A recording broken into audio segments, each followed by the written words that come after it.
ನಾವು ಅಂದ್ರೆ ಸಮಾಜ ಬದಲಾವಣೆ ಆಗ್ಬೇಕಾದ್ರೆ ಅವ್ರು ಸರಿಯಿಲ್ಲ ಇವ್ರು ಸರಿಯಿಲ್ಲ ಅನ್ನೋದಕ್ಕಿಂತ ನಾನು ಸರಿ ಇದೀನ ಅನ್ನೋದು ತುಂಬಾ ಮುಖ್ಯವಾಗಿದೆ.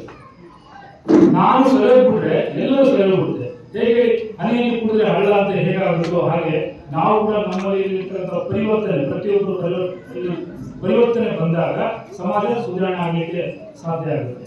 ಈಗಿನ ಯುವಕರಾಗಿರ್ಬೋದು ಇನ್ನೊಬ್ಬರ ಯಾರು ದುಡಿತಾ ಇಲ್ಲ, ಆದ್ರೆ ಒಂದು ಧರ್ಮದ ಕಾರ್ಯ ಮಾಡೋಣ, ಒಂದು ಸೇವೆಯನ್ನು ಮಾಡೋಣ, ಬಡವರ ಕಣ್ಣೀರೋಷಣ ಬನ್ನಿ ಅಂದ್ರೆ ಯಾರು ಸುಮಾರು ಒಂದು 100ಕ್ಕೆ 5% ಜನ ಮಾತ್ರ ಮುಂದೆ ಬರ್ತಾರೆ.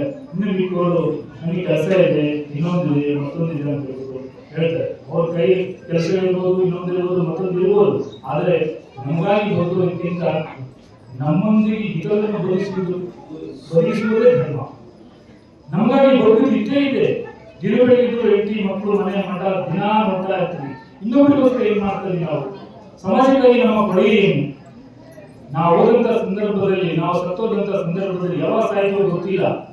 ಸತ್ತೋದಂತ ಸಂದರ್ಭದಲ್ಲಿ ನಮ್ಮ ಹೆಸರು ಅಜರವಾಗಿರ್ಬೇಕಂದ್ರೆ ನಾವು ಸೇವೆ ಮಾಡಬೇಕು, ಜನ ಸೇವೆ ಮಾಡಬೇಕು, ಜನಾರ್ದನ ಸೇವೆ ಮಾಡಬೇಕು. ನಮ್ಮ ಕೈಲಾದಷ್ಟು ಮಾಡಿ. ನಾವೇ ವಸ್ತು ಕೊಡ್ತಾ ಇಲ್ಲ ಸಮಾಜಕ್ಕೆ. ನಾವು ಊಟ ಮಾಡಿದ 10 ತುತ್ತಿನಲ್ಲಿ 2 ತುತ್ತನ್ನು ಮಾತ್ರ ಸಮಾಜಕ್ಕೆ ಕೊಡ್ತೇವೆ. ಆ 2 ತುತ್ತು ಪ್ರತಿಯೊಬ್ಬರ ಮಿತ್ರರು ಅವರು